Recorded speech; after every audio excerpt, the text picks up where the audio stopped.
Welcome back. और हमारे यहाँ जो तालीमी निज़ाम ओवरऑल जिस तरह यूनिवर्सिटीज़ और दर्सगाहें हैं, बड़ा अच्छा तालीमी निज़ाम भी है और बड़ा अपलॉड भी हम उसको करते हैं। हमारी यूनिवर्सिटीज़ दुनिया में जानी मानी जाती हैं। एक ऐसी यूनिवर्सिटी जिसकी बड़ी गुडविल है, जिसका बहुत नाम है और जिसके हवाले से बड़ी अच्छी बात हमेशा जब आप इस्लामाबाद जाएँ ख़ास तौर पे तो सुनने को मिलती है कॉमसर्ट्स यूनिवर्सिटी। और लेकिन उनका एक पर्चा जो पेपर जो अब सोशल मीडिया पे हर किसी को देखने को मिल रहा है और उसमें बड़ी ही डिफरेंट किस्म की, डिफरेंट क्या, एक अजीब सी कॉन्ट्रडिक्टरी किस्म की और क्या उसको नाम देना चाहिए, और उसमें मजमून था और उसके लिए सवालात थे, वो बहन भाई के रिश्ते को लेकर था और जिसने पढ़ा उसको बड़ा ही अजीब लगा। इस हवाले से भी हम बात करेंगे कि बाद में उन प्रोफेसर की जिन्होंने ये पेपर बनाया था उनकी मुख्तलिफ बातें आई हैं, लेकिन आई थिंक जो हमारी गेस्ट हैं वो ही ज़्यादा बेहतर तरीके से इसे एक्सप्लेन कर सकती हैं। हमारे साथ डॉक्टर हुमा बकाई मौजूद हैं। आप सब इन्हें जानते हैं, करंट अफेयर्स के प्रोग्राम हो, इंटरनेशनल रिलेशंस की बात हो या एजुकेशन के मामलात हो, एजुकेशनिस्ट भी हैं, बहुत अरसे से एजुकेशन की फील्ड से वाबस्ता हैं। और इस मामले को भी मैंने सोशल मीडिया पर देखा था, इनका एक कॉमेंट एक दो जगह, तो मैं इस वक्त खुशामदीद कहूँगी। हुमा बकाई साहब हमारे साथ मौजूद हैं। अस्सलाम वालेकुम। Thank you जी, अस्सलाम वालेकुम। Thank you for having me. Thank you that you have taken time for us. अच्छा डॉक्टर हुमा, ये बताइए कि ये जो बाद में तो बहुत सारी बातें शायद सामने आई और आपको मज़ीद अपडेट्स पता चली होंगी। हमने सोशल मीडिया पे ये देखा, ये एक पेपर आउट हुआ, उसके बाद हमें पता चला कि वो जो पर्टिकुलर टीचर थे उनको सस्पेंड भी किया गया है। मगर इस सिचुएशन को आप ओवरऑल किस तरह एनालाइज करती हैं? देखिए, let's look at the larger picture. उन्होंने यकीनन ये सवाल गूगल से उठाया होगा, ठीक है जी। और वहाँ ये कहा है उन्होंने कि मैंने गूगल से उठाया था और ऐसी कॉपी पेस्ट कर दिया था। हाँ, और मेरा मतलब ये तो खैर बहुत ही गैर जिम्मेदार बात है कि कॉपी पेस्ट कर दिया, लेकिन वो आजकल बड़ा शोर है out of the box thinking का, क्रिटिकल एनालिसिस का, वगैरह वगैरह। लेकिन दो तीन चीजें जो आपको हमेशा जहन में रखनी पड़ती हैं, और सबसे बड़ी चीज जो होती है वो होती है कल्चरल सेंसिटिविटी। इस सवाल का जो कॉन्टेक्स्ट था वो तो मुझे लगता है across religion, yes, across the globe, across society and across social norm, कहीं भी इसकी एक्सेप्टेबिलिटी नहीं है। इसके लिए अंग्रेजी में एक लफ्ज है इंसेस्ट, जो सोशली टोटली अनएक्सेप्टेबल है, ठीक है जी। अच्छा, लेकिन मैं एक और गुजारिश भी करना चाहती हूँ। मैं इस बात से तो मुझे कोई इल्हाम नहीं है कि ये लेक्चरर थे, जूनियर पोजीशन पे थे और इन्होंने बगैर देखे कॉपी पेस्ट किया, जो इंतहाई गैर जिम्मेदाराना रवैया है जी। लेकिन उसके साथ साथ देखिए, मैं वाबस्ता रही हूँ अब तकरीबन 25-30 साल से तालीम के साथ यूनिवर्सिटी लेवल पर। हम हमेशा जो सबसे कमजोर होता है लाइन पे उसको पनिश कर देते हैं। हाँ जी। पेपर की एक सुपरविजन होती है, पेपर बना के कहीं सबमिट किया जाता है, कोई हेड ऑफ द डिपार्टमेंट कोई उस पर्चे को देखता है। तो आई एम वंडरिंग कि जब तक ये पर्चा स्टूडेंट के हाथ में पहुंचा उस वक्त तक इसके ऊपर कोई सुपरविजन ही नहीं थी। बिल्कुल सही बात है। किसी ने देखा ही नहीं कि इस पर्चे में क्या लिखा हुआ है, और जब स्टूडेंट पर्चा हल करने बैठे तो टीचर ने देखा कि उसने क्या लिख दिया है। जो पूरा प्रोसेस था उसमें अपने आप में ही बहुत सारे लूप होल्स हैं। लूप होल्स हैं जी। देखिए, हर ये जो भी लेक्चरर्स पेपर सबमिट करते हैं उसकी कोई सुपरविजन होती है, कोई एग्जामिनेशन डिपार्टमेंट होता है, कोई HOD होता है। ये इदारा कल नहीं खुला है, ये एस्टैब्लिश्ड इदारा है। तो मेरा तो ख्याल है कि कहीं जो भी नॉर्म्स थे, जो भी प्रोटोकॉल्स थे, वो हर जगह कॉम्प्रोमाइज हुए। और इंटरेस्टिंगली स्टूडेंट्स ने ये बात उठाई कि जी हमसे किस किस्म का सवाल पूछा जा रहा है। अच्छा, क्या आपको ये पता चला कि स्टूडेंट्स ने, क्योंकि हर तरह के स्टूडेंट्स होंगे, एकदम उस पे जो है वो उनकी तरफ से रिएक्शन आया या कुछ ने हल करने की भी कोशिश की थी या जसारत की थी? देखिए, अगर हर जमात में दो तरह के बच्चे होते हैं। Some people will take it as a question, some people would reject it.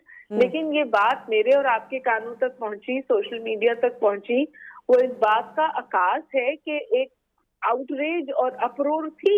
पर्चा हल करने वाले इस सवाल से उनकी सेंसिटिविटी वायलेट हुई। बिल्कुल बिल्कुल हुई थी। जितने लोगों ने ये सवाल सोशल मीडिया पे पढ़ा, यकीन कीजिए नुसरत, मैंने दोबारा पढ़ा, मैंने कहा शायद मैंने गलत समझा है।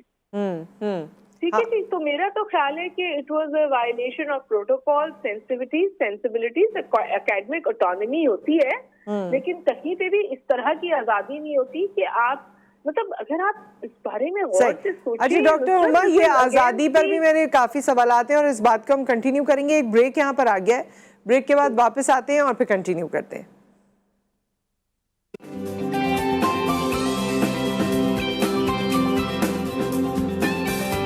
वेलकम बैक ख़वातीन हज़रात। और हम बात कर रहे थे डॉक्टर हुमा बकाई से ब्रेक से पहले, और उसी हवाले से बात कर रहे थे जो मजमून आपने सोशल मीडिया पे देखा और उसके हवाले से सवालात देखे, जिसमें बहन भाइयों के हवाले से एक मजमून लिखा गया था और सवाल पूछे गए थे, और जिसके पास वो व्हाट्सएप पे आया या सोशल मीडिया पे देखा वो दंग रह गया, वो शॉक्ड रह गया। और जिस तरह डॉक्टर हुमा ने कहा कि इसका ताल्लुक किसी एक रिलीजन से या किसी एक सोसाइटी से नहीं है, ये इतना अनएक्सेप्टेबल है कि अराउंड द ग्लोब जितने भी रिलीजन हैं, जितनी भी सोसाइटीज़ हैं, वो सब जो है अगर उनके सामने ये दिखाया जाए तो वो हिल कर रह जाएं। और हमारे आइन के भी खिलाफ वर्जी है ऐसा मजमून। डॉक्टर हुमा, इसके हवाले से आप क्या कहेंगी? जी, ये तो आप देखिए इस्लामिक रिपब्लिक ऑफ पाकिस्तान है, तो ये तो it's against the constitution of the country. तो समझे कि बहुत सीरियस ऑफेंस है। इसलिए मैं आपसे ये गुजारिश कर रही थी कि ऐसा कैसे हुआ कि ये उस वक्त फ्लैग हुआ जब ये पर्चा बच्चों के हाथ में पहुंच गया। तो आपके ख्याल में अब डॉक्टर हुमा, अब तो ये चीज हो चुकी है, व्हाट नेक्स्ट? अब हमने ये सुना कि जी कमीशन एक बनाया गया है और वो इसकी तहकीकात करेगा। हमारे यहाँ फौरन एक तो ये कमेटीज और कमीशन बन जाते हैं, लेकिन फिर होता क्या है वो हमें पता नहीं चलता। सो आपके ख्याल में ये जो ओवरऑल, क्योंकि you have been in the business, ये एजुकेशन सेक्टर को आप देख रही हैं पिछले 25 साल से, क्या होना चाहिए? मेरा ख्याल है कि accountability with in the institute ज्यादा स्ट्रिंजेंट होनी चाहिए। सही। वो उन लोग किस डिपार्टमेंट से था, एग्जामिनेशन डिपार्टमेंट क्या कर रहा था। हमारे यहाँ यही तो मसला है ना, ठीक है, जो चीज हमारे पास आती है ना तो हम उसे देखते हैं ना पढ़ते हैं, लिफाफे में बंद कर आगे कर देते हैं। बिल्कुल सही। जब हटती है तो फिर हमारी आंखें खुलती हैं कि जी अच्छा ये क्या हुआ और वो ऐसे कैसे हुआ। मतलब मैं आपसे गुजारिश करूँ, ये बात कहीं और चली जाएगी नुसरत, लेकिन इस वक्त जो हमारी फाइनेंशियल गवर्नेंस थी ना पिछले 50-55 सालों से, उसकी वजह से पाकिस्तान की माशी सूरत हाल ये है। ना कोई सवाल करने वाला था, ना कोई जवाब देने वाला था। से आप ट्रक लोड्स ऑफ मनी जाकर फॉरेन एक्सचेंज से बाहर भेज सकते हैं इन फॉरेन करेंसी एजेंसी से। वो ये नहीं पूछता था पैसा कहाँ से आया, तुमने लूटा, तुमने ड्रग्स से ये पैसा हासिल किया, तुमने किस तरह से किया, बिल्कुल सोर्स क्या है। आजकल तो सोर्स पूछी जा रही है, उस वक्त नहीं पूछी जाती थी। और इसकी इजाजत हुकूमत वक्त देती थी। और अब आप मैप बनाइए, आप जो कुछ आपसे आज वो कह रहा है IMF, आपको ये खुद IMF कह रहा है कि भाई जितना कमाते हो उसमें रहो, जितना कमाते हो सिर्फ उतना खाओ। बिल्कुल। पूरी दुनिया में अमीर गरीब को सब्सिडाइज करते हैं, हमारे मुल्क में गरीब अमीर को सब्सिडाइज करता है। बिल्कुल, हमारे पास तो यही चल रहा है। और डॉक्टर हुमा, मुझे तो ये क्योंकि ये बात चल निकली है, मुझे तो ये लगता है कि एक इंडिविजुअल पाकिस्तानी भी जो यहाँ रह रहा है और बहुत मजे में रह रहा है, मैं उस एलीट क्लास की बात कर रही हूँ, उसको क्या जरूरत है कि वो अपने लिए वो इम्पोर्टेड अशिया मंगवाए जो आपकी बैलेंस ऑफ ट्रेड और बैलेंस ऑफ पेमेंट्स को खराब कर रही है। मैं उस लग्जरी आइटम की बात कर रही हूँ, जरूरी आइटम की बात नहीं कर रही। उसको क्या जरूरत है? आइटम पे बैन नहीं है जी, बिल्कुल। माशरा, हमारी हुकूमतें, हमारी मिनिस्ट्रीज, हमारी ब्यूरोक्रेसीज फैसिलिटेट करती हैं एलीट को, क्योंकि उन्होंने एलीट के साथ गठजोड़ की हुई है और खुद उसका हिस्सा बनने का ख्वाब देखती हैं। बिल्कुल बिल्कुल सही बात है। क्या फर्क पड़ता है? तो लाखों बच्चे, पढ़े लिखे बच्चे उठकर पाकिस्तान से बाहर चले गए और जाते जा रहे हैं, मतलब जिन्होंने कभी सोचा भी नहीं था वो भी जाते जा रहे हैं। और अब तो इतने ऑप्शंस अवेलेबल हैं क्योंकि दुनिया में यूथ की वैसे ही किल्लत है, तो हमारा तो नौजवान वैसे ही हमारे पास मेजर पॉपुलेशन है। जिस इशू की आप बात कर रही हैं ये सिम्टोमेटिक है, ये साथ है उन दीगर मसाइल का जो इधर उधर हर जगह फट रहे हैं हमारे माशरे में। बिल्कुल। अच्छा, मैं एक और चीज़ आपसे, अब एक ये कॉन्सर्ट्स वाला मामला और ये मजमून तो आया ही, लेकिन इसके साथ साथ अब एक नई वीडियो आई है एक और प्राइवेट यूनिवर्सिटी की, और खैर लम्स के बारे में पहले भी हम बात कर चुके हैं। एक दफ़ा उन्होंने बच्चों के प्रोजेक्ट के तहत शादी कर दी थी, तो वो काफ़ी सोशल मीडिया पर उजागर हुआ था। अब एक और वीडियो आई है जिसमें उन्होंने बॉलीवुड डे मनाया है और इंडियन सितारों की जैसे वो ड्रेसअप हुए हैं और जिस तरह हम स्क्रीन पे इस वक्त दिखा भी रहे हैं, उसका भी बड़ा एक इशू बन रहा है और उसको नापसंद किया जा रहा है। देखिए, मेरी इस हवाले से कदर मुख्तलिफ राय है। तो हुआ लम्स यूनिवर्सिटी में, इट इज एक्सप्रेशन, ठीक है। अच्छा, ठीक है। और आपकी एक्सप्रेशन से कम से कम यूथ को तो रोक ही नहीं सकते। जब राहत फतेह अली खान के गाने इंडिया में बजते हैं तो क्या हमें बुरा लगता है? हम तो उसको शेयर करते हैं। जब जालिब की नज़म नेहरू यूनिवर्सिटी के बच्चे बैठ के पढ़ते हैं तो हम तो खुश होते हैं। अच्छा, इस पे जो क्रिटिसिज्म आ रहा है या इस पर जो एक आर्ग्यूमेंट है वो ये है कि भाई ये तो दर्सगाह है, ये तो तालीमी दर्सगाह है और यहाँ तो वही चीजें होनी चाहिए जो हमारे नजरिए के मुताबिक हो। देखिए, दर्सगाह जो है वहां पर कल्चरल एक्टिविटीज, एंटरटेनमेंट और स्टूडेंट से आप क्या एंजॉय करने का हक ले सकते हैं। आप मुझे बताइए, वो वीडियो मैंने देखी, उसमें कौन सा ऐसा कैरेक्टर था जिसको पाकिस्तान का हर घर नहीं जानता था? आप मुझे I know this is debatable. I know you have a point. बिल्कुल। I really think this was very cultural. This was a students' activity. हो सकता है किसी सोसाइटी ने की हो और मैं नहीं समझती कि हमारा कल्चर, हमारा मजहब, हमारी आइडियोलॉजी, हमारे नॉर्म्स इतने कमजोर हैं कि एक डे से वो हिल जाए। मैं नहीं समझती इसमें कोई मसला है। बच्चे थे, they had good fun and it's over.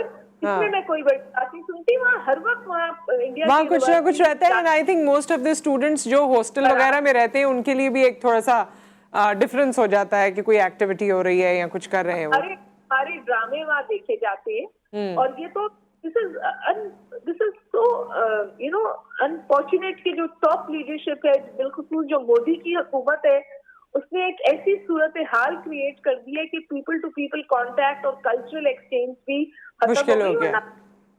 इसमें बहुत पीपल कांटेक्ट था, कल्चरल एक्सचेंजेस थी। पाकिस्तान ने तो आज भी डायलॉग मेज पर रखा हुआ है। It is the Indian side which is more sort of. They have always been like that. समझौता एक्सप्रेस के टाइम से मैं तो देख रही हूँ, they have always been like that. But thank you so much, doctor Huma Bakai, आप हमारे साथ मौजूद रही और आपने अपना पर्सपेक्टिव हमसे शेयर किया, बहुत बहुत शुक्रिया। और अब जहाँ पर हमने ज़ाहिर है ये तमाम बातें की यूनिवर्सिटीज़ की, वहाँ मैं आपको ये भी बताती चलूँ कि इस वक्त हमारे साथ लम्स यूनिवर्सिटी की एक बहुत ही होनहार तालिब इल्म मौजूद हैं और वो लम्स के फर्स्ट ईयर में हैं, लिटरेचर वहाँ से पढ़ रही हैं। अभी मैं ब्रेक में उनसे पूछ भी रही थी कि वो क्या क्या पढ़ चुकी हैं, ओ लेवल्स कहाँ से किया, ए लेवल्स कहाँ से किया, और जिस तरीके से उनका एक पूरा एकेडमिक जर्नी रही है। तो मॉडल यूनाइटेड नेशंस में उनका पार्ट लेना और उनकी टीम का हर राउंड में जीत जाना या जितने वहाँ पर कॉम्पिटिशन्स थे उसमें जीत जाना, मेरे ख्याल में ये हमारे लिए बहुत ज़्यादा सरप्राइजिंग नहीं है, लेकिन हाँ हमारे लिए बहुत खुशी की बात है। सो हम वेलकम कहते हैं, महानूर गुल हमारे साथ मौजूद हैं। अस्सलाम वालेकुम महानूर। अस्सलाम वालेकुम। कैसी हैं आप? ठीक ठाक हैं? मैं ठीक हूँ, आप कैसी हैं? मैं ठीक हूँ महानूर, और congratulations to you and your fellow students and your team specifically जो वहाँ पर गए हैं मॉडल यूनाइटेड नेशंस के लिए, और ये जो राउंड्स थे और जो आप लोग जीते हैं जिसके लिए मैं आपको मुबारकबाद पेश कर रही हूँ, इसके बारे में आप हमारे लोगों को बताइए। तो ये मॉडल यूनाइटेड नेशंस जो है एक ऐसा कंपटीशन है जहाँ पे स्पेशली जो कंपटीशन हमने किया है, दुनिया के जैसे हर कोने से लोग आते हैं। हमारे एज के हमसे बड़े हैं, तो बहुत बड़े होते हैं और हम डिफरेंट टॉपिक्स पे लाइक डिबेट करते हैं 3-4 दिन के लिए डिफरेंट टॉपिक्स पे। तो फॉर एग्जांपल मेरा जो टॉपिक था उसका वो यूनिवर्सल एजुकेशन था। तो उसका मतलब हम जैसे दुनिया के अलग अलग कोनों में एजुकेशन कैसे लाते हैं, और ये चलता ऐसे है कि हर इंसान एक अलग कंट्री को रिप्रेजेंट करता है। तो जो लम्स था, इस साल लम्स रिप्रेजेंट जिम्बाब्वे को करा था। अच्छा। तो फिर हम उनके लोगों के बारे में बात करते हैं और उनके लिए कोई हल निकालते हैं। ऐसे हर स्कूल कोई डिफरेंट इंसान लाइक एक डिफरेंट कंट्री रिप्रेजेंट करते हैं और फिर उनमें से जिसके भी आइडियाज सबसे अच्छे थे फिर वो जाके जीतते हैं। तो पाकिस्तान की रिप्रेजेंटेशन की किसी ने? जी एक्चुअली थी वहाँ पे, वो पाकिस्तानी स्कूल नहीं था लेकिन थी। अच्छा, कोई और स्कूल था, कोई और मुल्क था और उन्होंने पाकिस्तान की रिप्रेजेंटेशन की। ठीक है। तो इसका आइडिया ये है कि जब आप अपने मुल्क को नहीं रिप्रेजेंट कर रहे होते तो आप दूसरे मुल्कों के मसले समझ सकते हो। जैसे अगर मैं पाकिस्तान हूँ और मैं पाकिस्तानी हूँ और मैं कोई और कंट्री को रिप्रेजेंट कर रही हूँ, फिर मैं उनके लोगों के मसले सीख सकती हूँ। और बिल्कुल इससे इंफॉर्मेशन एक्सचेंज होता है और काफ़ी दुनिया भर में जो मसाइल हैं या जो उनकी सोच है वो आपको पता चलती है।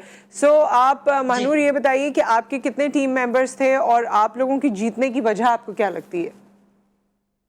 तो हम शुरू हुए थे 8 लोगों के साथ, लेकिन कुछ मसलों के बाद बहुत प्रॉब्लम्स हुई थी हमारी टीम के साथ, तो हम लोग 6 तक आ गए थे। अच्छा। Visa problems and stuff. तो उसके बाद से हमारे जो I think one of the main reasons जिसकी वजह से हम लाइक नहीं हारे वाज कि हमें कभी गिव अप करना सिखाया नहीं गया था। और कैप्टन्स हम सब ने एक दूसरे को बहुत सपोर्ट किया हर जैसे मसले में, और हमने बस एक रूल बनाया हुआ था कि जो भी हो जाए, बस लग भी रहा है कि हार रहे हो, हार माननी नहीं है। ओके। क्योंकि जिस दिन जब जैसी हार मान ली उसके बाद आपको कुछ लाइक हो नहीं सकता वहां पे। तो एंड तक कोशिश करते रहो, कुछ ना कुछ हो जाएगा, कुछ ना कुछ जीत जाओगे। तो ये I think this is the main पाकिस्तानियों में ये रीजन हम इसलिए नहीं हारे। पाकिस्तानियों में वैसे भी ये क्वालिटी है ना महानूर, कुछ ना कुछ करके हम कर ही लेते हैं काम अपना। जी सो वही वाली चीज वहां पर भी काम आई। जी, वहीं पे जैसे हमें बोला था कि अगर आप पूरी मेहनत करके कुछ नहीं जीतो तो फिर कुछ नहीं होता, आप इससे बेहतर कर नहीं सकते थे। लेकिन अगर आप पहले दिन पे ही काम करना बंद कर दो और लाइक बोल दो कि मैं नहीं जीत रही या मैं नहीं जीत रहा, तो फिर आपको कुछ नहीं हो सकता। अच्छा, आपका ये टॉपिक था, बाकी लोगों की टॉपिक आपको कुछ याद है वैसी रैंडम कि किस तरह की डिस्कशन होती जी है इस जी वजह याद से? है। हाँ। तो हमारे जो 6 लोग थे, 2-2 में डिवाइड, इन लोगों की कैसे हिफाजत कर सकते हैं, ऐसी चीजें। और उसमें भी आप लोगों ने आर्ग्यूमेंट्स दिए। So you must have to study all about Zimbabwe then, जिसको आपने रिप्रेजेंट यस किया, और उनको आप यस काफी अरसे से रिसर्च कर रहे थे आप लोग? जी बहुत अरसा हो गया था एक्चुअली। 2 महीने, if I am not wrong, 2 महीने 1 महीना, अच्छा, समथिंग क्योंकि अलोंग ये दोस lines. Model United Nations actually आपको एक तरह की प्रैक्टिस कराता है कि दुनिया भर में जो लोग हैं वो, दुनिया भर में जो स्टूडेंट्स हैं वो आएँ, और यूनाइटेड नेशंस में जिस तरह से मीटिंग्स होती हैं, कॉन्फ्रेंसेस होती हैं या आपस में डिस्कशंस होती हैं, उसका ये एक फॉर्म है ना, this is a model of that. जी बिल्कुल तो बिल्कुल वैसा ही होता है, और फिर एंड में हम एक जैसे रेजोल्यूशन पास करवाते हैं। उस रेजोल्यूशन का क्या कहीं उस MUN से निकलकर भी वो कहीं जाता है जिससे ये पता चलता हो कि दुनिया भर की जो यूथ है वो ये सोच रही है? इसका मुझे इतना अच्छा। जैसे नहीं पता, बट मुझे ये पता है कि फर्क पड़ता है, क्योंकि स्पेशली जिस ओकेजन पे हम थे उसकी वजह से बहुत आई थिंक फर्क पड़ता है, क्योंकि वो बहुत इंटरनेशनली रिकग्नाइज्ड है, दुनिया का ठीक है। सबसे रिनाउंड वाला है। ओके ओके, सो तो थैंक यू सो फर्क मच। पड़ता है। Thank you so much Mahnoor for being with us. और अभी भी आप US में हैं, वहाँ से आपने हमें ज्वाइन किया है।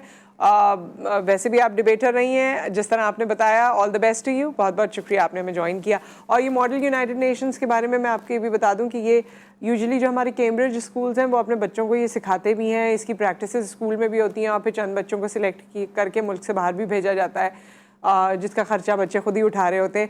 सो ये वाली चीज़ें ज़ाहिर है क्योंकि हमारे यहाँ डिफरेंट क्लासेस हैं, और एक ऐसी क्लास है जिसको ये तमाम चीज़ें ज़्यादा मैसर हैं, लेकिन ये वाली ट्रेनिंग्स, ये वाली चीज़ें अगर हम जाएं और हमारा एजुकेशन सिस्टम सिंसेयर हो जाए तो हम अपने सिस्टम में भी इसको इनकलकेट कर सकते हैं।